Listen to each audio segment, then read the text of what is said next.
우리 교회 주일 낮 말씀은 성경 1도 90주에 의해서 그 주에 읽었던 읽었던 범위 안에서 본문 말씀을 정해서 전합니다. 그래서 오늘 원래에 의하면 예레미야 49장에서 예레미야 애가 3장 사이에서 본문을 정해야 합니다. 근데 오늘은 바꿨습니다. 2025년 새해가 되고 6주간 전했던 본문이 이사야서 예레미야서였습니다. 기본 배경이 유다 말기 범죄한 이스라엘 백성을, 남유다 백성을 하나님께서 회초리로 때리는 그런 내용입니다. 제국의 역사도 얹혀졌습니다. 말씀의 분위기가 무거웠습니다. 주일 말씀 때 미처 나누지 못했던 내용은 수요 예배 때 또 나눴습니다. 다음 주부터는 더 무거운 느낌이 드는 에스겔서에 들어갑니다. 그래서 오늘 한 주 분위기를 바꾸고 싶었습니다. 쌀밥에 고깃국일지라도 매일 먹으면 질릴 수 있기 때문에 한 번쯤 양식을 먹는 것이 필요할 듯 했습니다. 또 새로이 출석한 분도 계시기 때문에 배경이 상대적으로 덜 복잡하고 밝은 본문으로 전하려고 합니다.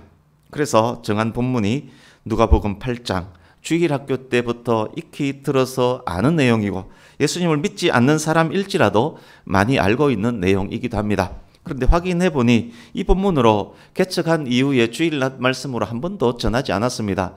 수요예배 마태복음 때는 동일한 본문으로 전한 적이 있었지만 주일낮 말씀으로 아직 한 번도 전하지 않았기 때문에 오늘 이 본문이 좋겠다 싶습니다. 많이 달라지긴 했지만 아직까지 상당 부분 우리나라 농사의 대표 작물은 벼와 보리입니다. 벼와 보리가 자라는 평야를 지나가 본 적 있으실 것입니다. 마치 연병장에 군인들이 도열해 있는 것처럼 오와 열을 딱딱 맞추고 있는 벼들이 신기하지 않았습니까? 두껍게 일렬로 길게 늘어선 여러 줄들의 볼이 너무도 탐스럽고 정겨웠을 것입니다. 우리나라 벼보리는 기름지고 좋은 논에서 줄 맞추고 질서정연하게 자랍니다. 논에서는 작은 돌멩이 하나 찾기 어렵습니다. 만약 돌멩이가 있다면 모내기 할 때 발을 다칠 수 있습니다. 그래서 작은 돌멩이 하나마저도 용납하지 않는 것이 우리나라 논입니다. 논 안에 가시덩굴은 상상도 할 수 없습니다. 어릴 적 우리 고향 동네에 개간쟁이라는 별명을 가진 한 분이 있었습니다. 개간쟁이가 무슨 뜻일 것 같습니까? 거친 야산을 일구어 밭을 만드는 것을 개간이라고 합니다.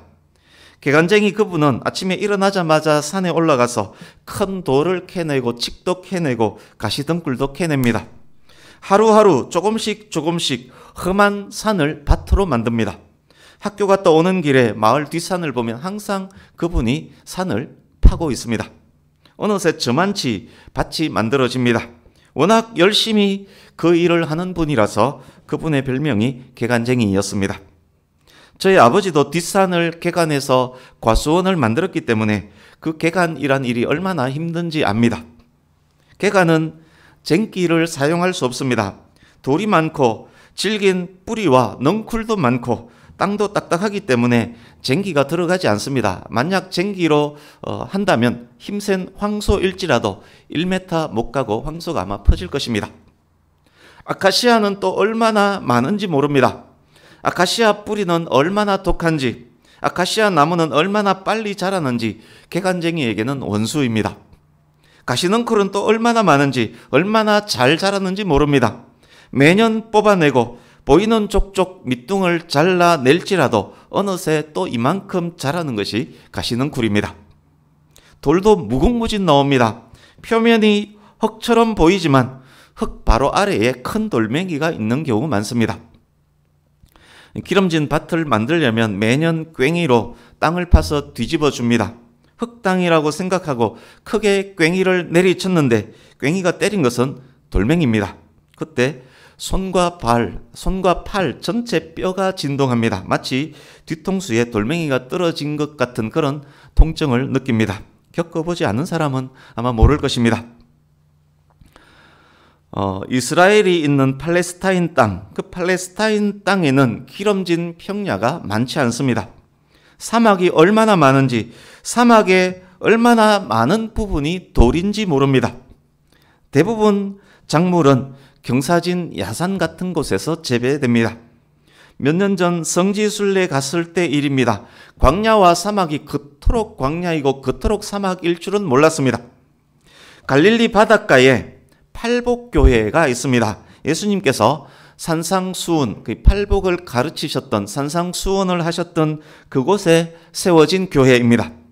그 지역에서 그 땅은 매우 기름진 땅입니다. 그런데 그곳에서 저는 우리 동네 개간쟁이 아저씨가 생각이 났습니다. 과수원을 개간하던 아버지도 생각났습니다. 갈릴리 호수 주변 야산의 경작지가 꼭 거친 산을 개간해 놓아서 밭을 만든 그런 땅과 비슷했습니다. 개간해 놓은 밭과 비슷한 곳이 이스라엘 팔레스타인 땅에는 경작하기 좋은 땅이란 말입니다.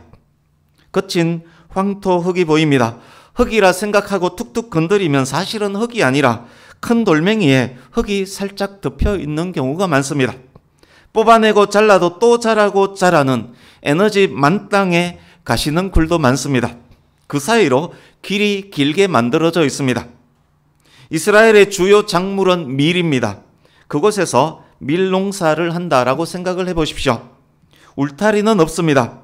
짐승을 이용한 쟁기질은 불가능합니다.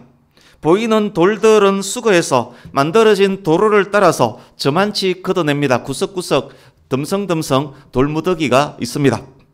허리춤에 씨앗 자루를 차고 손으로 한 줌 푹 집어서 밭에다가 이렇게 휙 뿌립니다.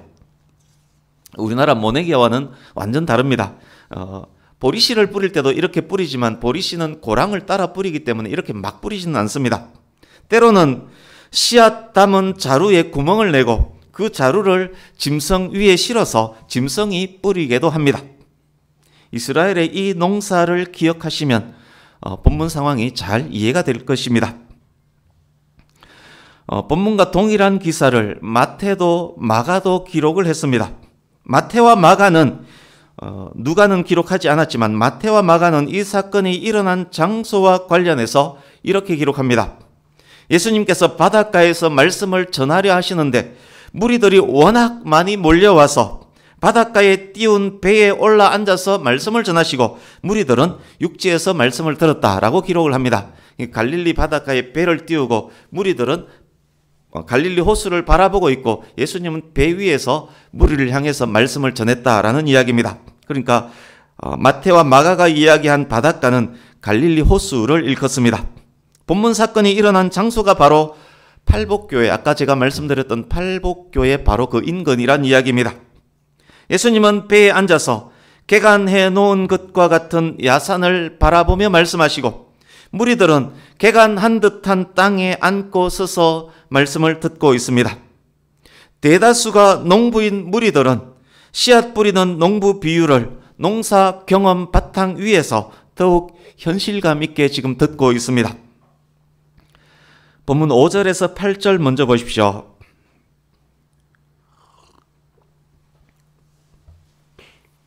예수님께서 씨 뿌리는 비유를 말씀하시고 모든 무리가 이야기를 들었습니다. 그러나 비유의 의미를 아무도 모릅니다. 9절에서 15절 보십시오. 비유로 전한 말씀의 의미를 설명해 주십니다. 그렇지만 이야기를 들었던 모든 무리에게 설명하고 계시는 것 아닙니다. 집에 있는 제자들에게만 비유에 대한 해석을 해 주십니다. 10절 보십시오. 하나님 나라의 비밀을 아는 것이 너희에게만 허락되었으니 비유의 의미를 아는 것이 하나님 나라 비밀을 아는 것이라고 말씀합니다. 10절에 대해서는 좀 더 긴 설명이 필요하지만 신학적 주제이기 때문에 생략하겠습니다. 다음 기회에 아마 전할 기회가 있을 것입니다. 오늘 말씀은 그래서 예수님을 믿는 사람들에게만 알려진 하나님 나라의 비밀입니다. 이제 우리도 갈릴리 해변 경사진 언덕에 앉아서 많은 무리들과 함께 예수님의 말씀을 들어보겠습니다. 머릿속에서 아까 제가 설명드렸던 그 배경을 떠올려 보시기 바랍니다. 저 멀리 밭에서 씨앗을 막 흩뿌리고 있는 어떤 누군가도 보입니다. 예수님이 앉으신 작은 배 뒤로 엄청나게 넓은 갈릴리 호수가 펼쳐진 것이 우리 눈에 보입니다. 우리도 개간한 듯한 땅, 개간한 그 밭 위에 앉아서 앉고 서서 예수님의 말씀을 지금 듣고 있습니다. 예수님께서 우리들에게 말씀을 시작합니다. 이렇게 말씀을 시작합니다. 농부가 씨를 뿌리고 있다. 한 줌씩 잡고 흩뿌리고 있다. 씨들이 어디에 떨어지고 있는지 잘 보아라. 어떤 씨앗은 아스팔트처럼 딱딱한 길 위에 떨어졌다. 씨앗의 운명이 어떻게 될 것 같은가? 새가 그 씨앗을 가만두겠니? 잽싸게 날아와서 먹어버렸다. 그나마 남았던 씨앗 몇 개는 길을 가던 사람이 밟아버렸다. 길 위에 떨어진 씨앗들은 뿌려지자마자 사라졌다. 무리들은 다 이해한 듯 재밌게 듣고 있습니다. 계속 말씀합니다. 어떤 씨앗은 흙 위에 떨어졌다. 그런데 그것은 흙이 아니었다. 흙인 줄 알았는데 사실은 흙이 얇게 덮인 바위 위였다.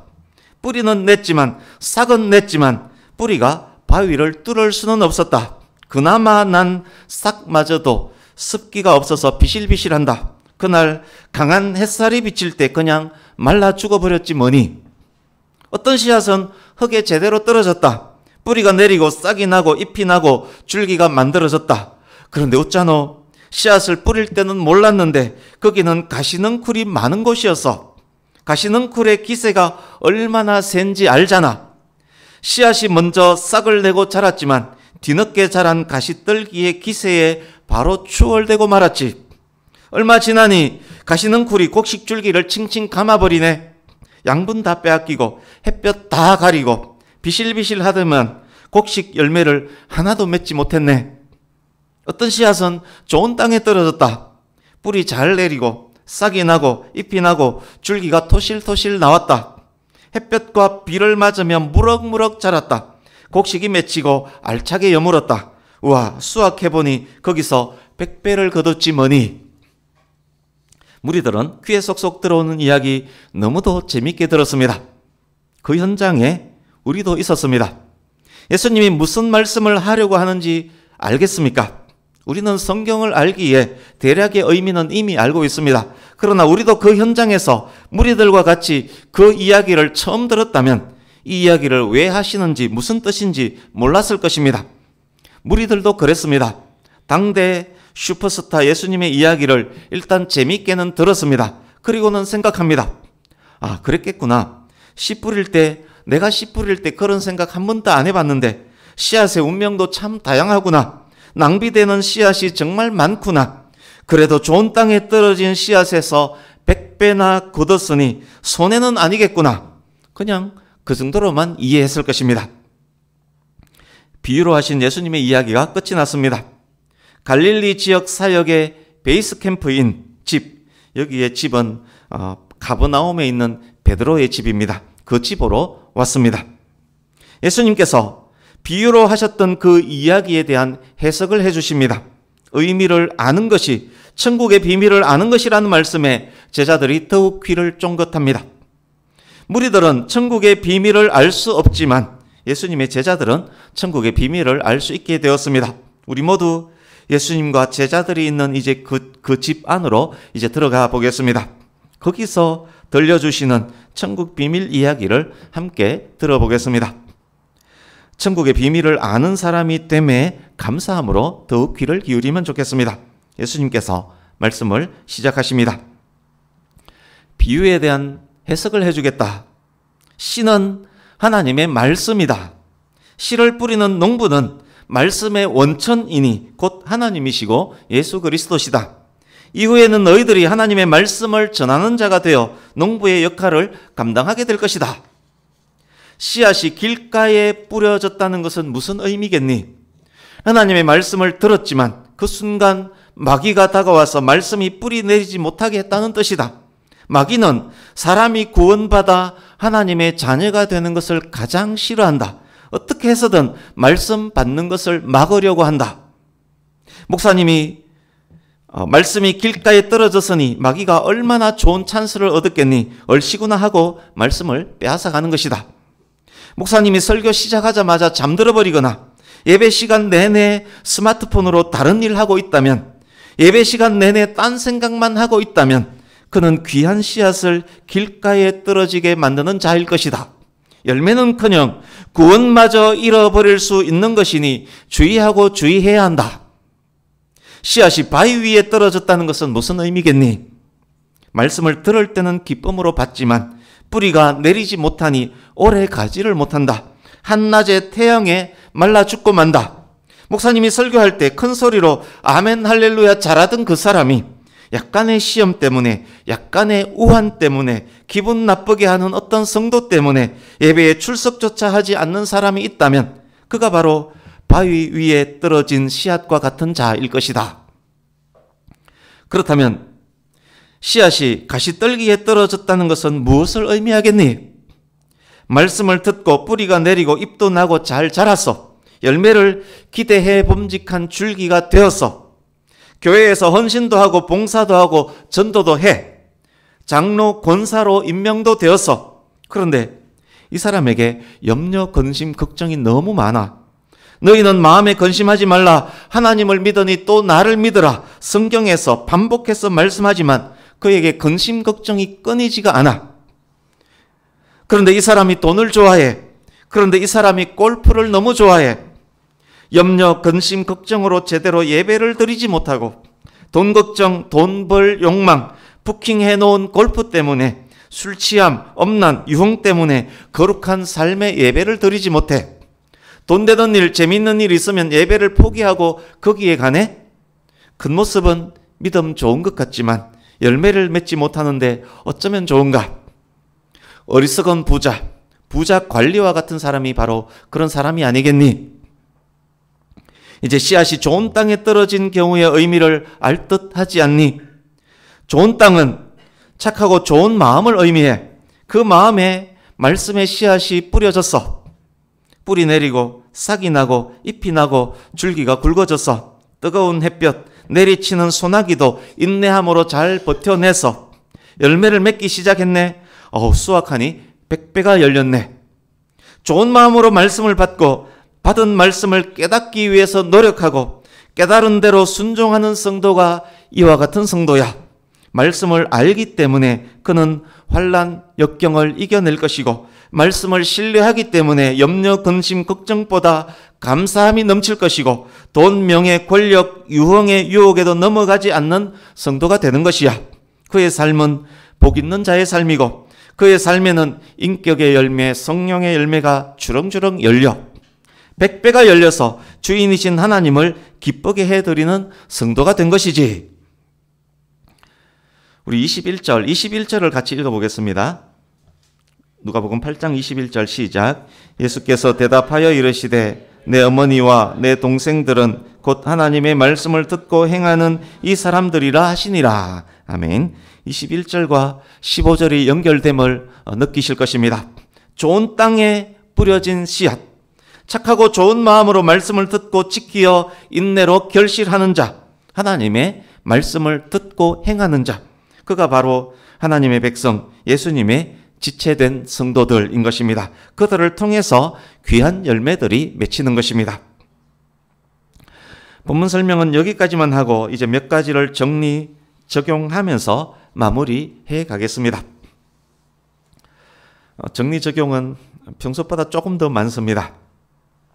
첫 번째, 말씀을 들으며 묵상하며 깨달으며 순종으로 행하는 삶이 얼마나 중요한지를 예수님께서 우리에게 말씀하고 계십니다.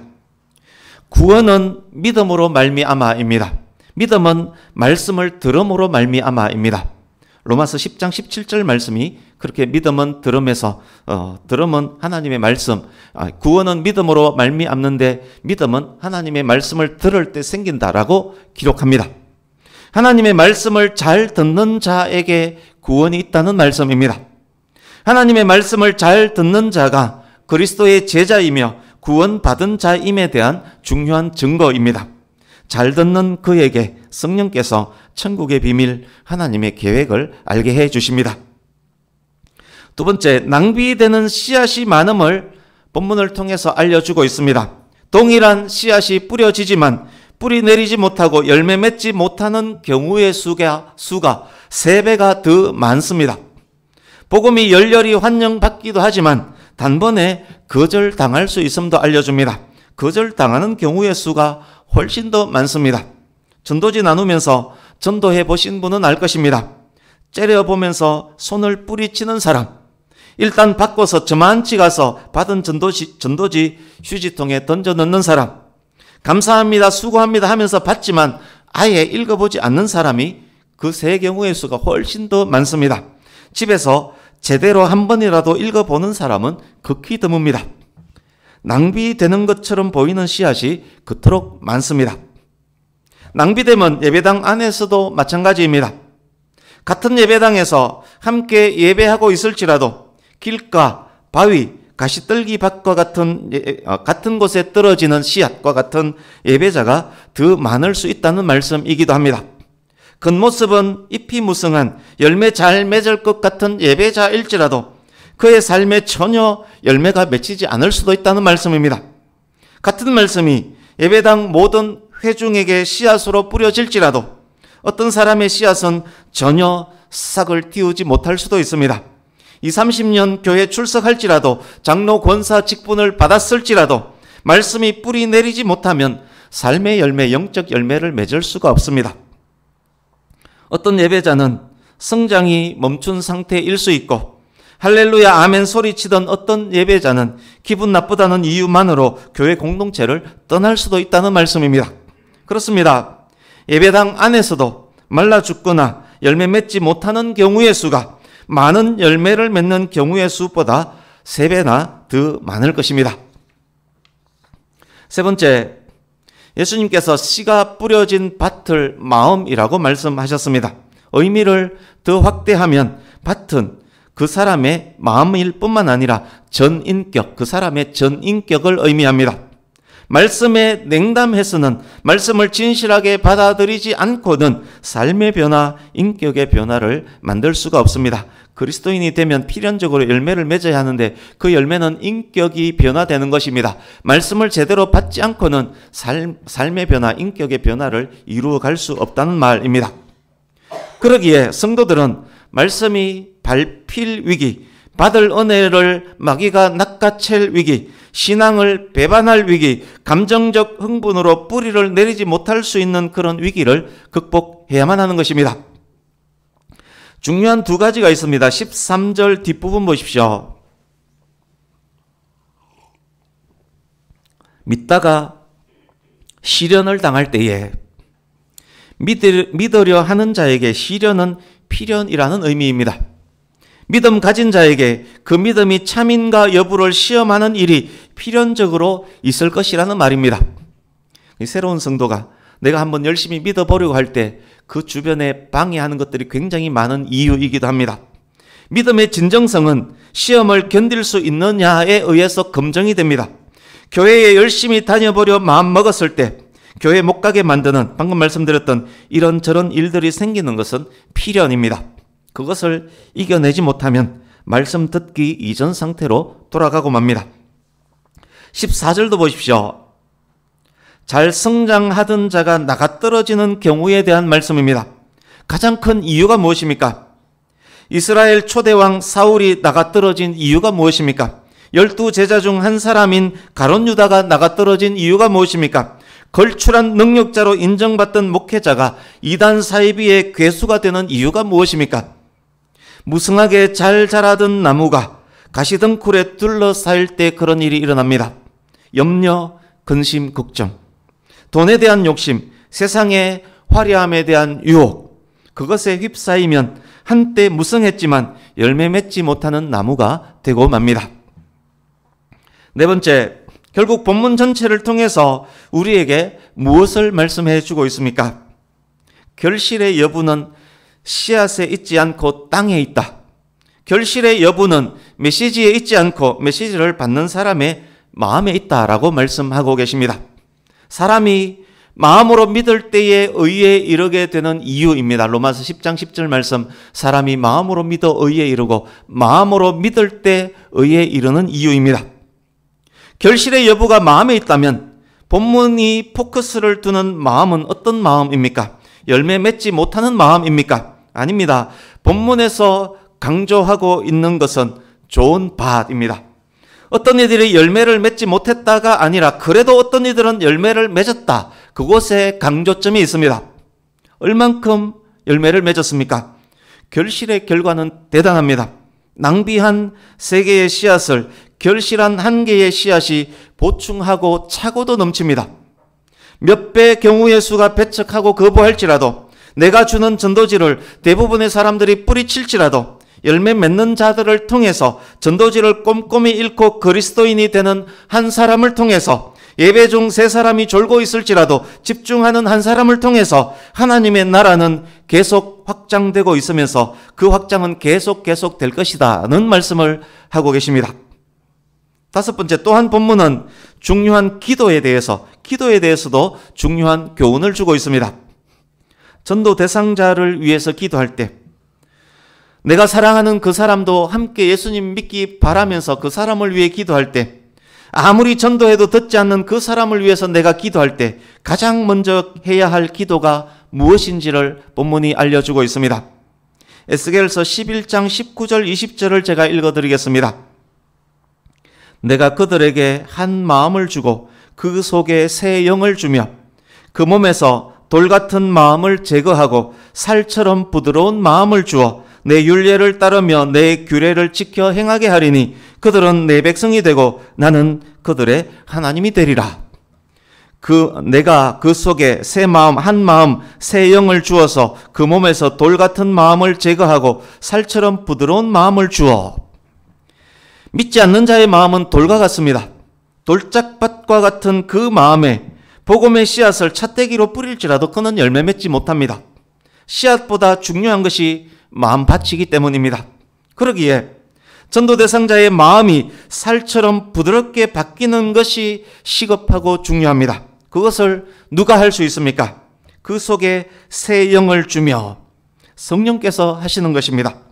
어떤 사람에게 복음을 전하려 할 때, 그 사람도 하나님의 자녀가 되기를 진정으로 원하며 기도할 때, 하나님, 제가 전도하려는 저 사람의 돌 같은 마음을 살결같이 부드럽게 만들어 주십시오 라고 기도하는 것, 그것이 가장 시급하고 중요한 기도라는 말씀입니다.